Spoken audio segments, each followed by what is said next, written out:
ఒక్కొక్కరుగా రేవంత్ రెడ్డిపై తిరగబడుతున్న కాంగ్రెస్ ఎమ్మెల్యేలు అసలు ఎందుకు తిరగబడతా ఉన్నారు? కథ ఏంది? అసలు మూల కారణం ఏంది?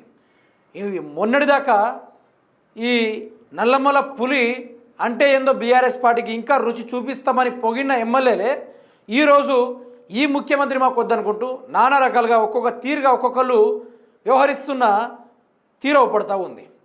దీనిపైన రేవంత్ రెడ్డికి షాకుల మీద షాకులు ఇస్తూ ఉన్నారు ఈ కాంగ్రెస్ ఎమ్మెల్యేలు. అదే ఈ విషయాన్ని చూసుకుంటే సీఎం రేవంత్కు ఎమ్మెల్యేల పోటు. రేవంత్ పాలనపై సొంత పార్టీ ఎమ్మెల్యేలే అసంతృప్తిలో ఉన్నట్లు తెలుస్తుంది.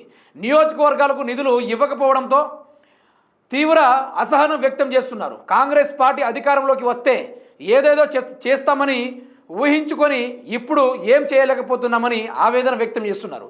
నియోజకవర్గాలకు నిధులు ఇవ్వాలని ముఖ్యమంత్రిని ఎన్నిసార్లు అడిగినా పట్టించుకోకపోవడంతో ఇప్పుడు బహిరంగంగానే అసహనం వ్యక్తం చేస్తున్నారు.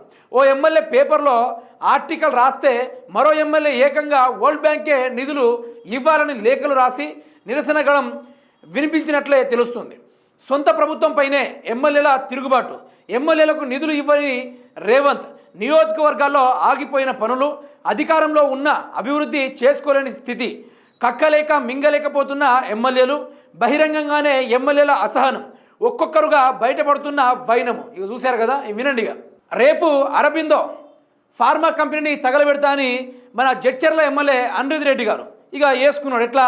కంపెనీ కలుషితం నీరు వదులుతుంది, రైతుల పొలాలు దెబ్బతింటున్నాయి, చెరువులు నీళ్లు కలుషితమవుతున్నాయి, ప్రభుత్వానికి ఎన్నిసార్లు చెప్పినా పట్టించుకోవట్లేదు, పొల్యూషన్ కంట్రోల్ బోర్డు లెక్క చేయడం లేదు, కంపెనీతో పీసీబీ కుమ్మక్కైంది అనుకుంటూ జడ్చర్ల ఎమ్మెల్యే రేవంత్ రెడ్డి గారికి డైరెక్ట్గా వీడియో తీసి వార్నింగే ఇచ్చిండు. ఇక నియోజకవర్గానికి రూపాయలు 100 కోట్లు ఇవ్వండి, వరల్డ్ బ్యాంకు లేఖ రాసిన కాంగ్రెస్ ఎమ్మెల్యే. వర్షాలతో నియోజకవర్గం దెబ్బతిన్నదని లేఖ, రేవంత్ నిధులు ఇవ్వకపోవడంతోనే నిరసనగా మదన్ మోహన్ రావు లేఖ రాశారు. తర్వాత పార్టీ ప్రభుత్వం కంటే నా ప్రజలే ముఖ్యం, అధికార పార్టీలో ఉన్న ప్రజల పక్షానే ఉంటా, పదవి ఉంటే కిరీటం కాదు బాధ్యత, త్రిపుర అలైన్మెంట్ ఎందుకు మార్చారో ప్రజలకు చెప్పి ఒప్పించాలి.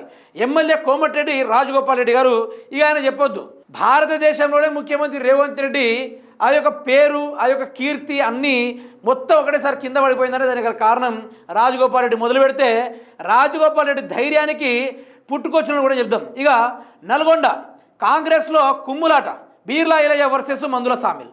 ఐలయ్యపై సామిల్ తీవ్ర విమర్శలు. బీర్లా ఐలయ్యవి లఫంగి రాజకీయాలు, పార్టీని నాశనం చేసే కుట్రలు చేస్తుండు, బంధుత్వం కోసం పార్టీని బొందబెడుతుండు, రాజకీయ వ్యభిచారం మానుకోవాలి. బీర్లా ఐలయ్యపై పిసిసి చీఫ్కు సామిల్ ఫిర్యాదు. ఇది వ్యవహారం. ఈ ఒక్క మనిషి తిరుగుబాటుతోటి పుట్టుకొచ్చిన ఎమ్మెల్యేలు వీళ్ళంతా ఈ వరుస బట్టి ఒక్కొక్క రేంజ్లో ముఖ్యమంత్రి రేవంత్ రెడ్డికి వ్యతిరేకంగా నిలబడ్డారు. నువ్వు ఒక ముఖ్యమంత్రినా, నీ వల్ల నియోజకవర్గాలకు అభివృద్ధి లేదు, రాష్ట్రానికి అభివృద్ధి లేదు, ప్రజలకు అభివృద్ధి లేదు. ఏం సీఎం పదవి అంటే కిరీటం అనుకుంటున్నావా? అదో బాధ్యత. ఎక్కడైతే రాజగోపాల్ రెడ్డి గారికి మంత్రి పదవి ఇవ్వలేదో అక్కడి నుంచి మొదలుపెట్టాడు తన ఉద్యమము.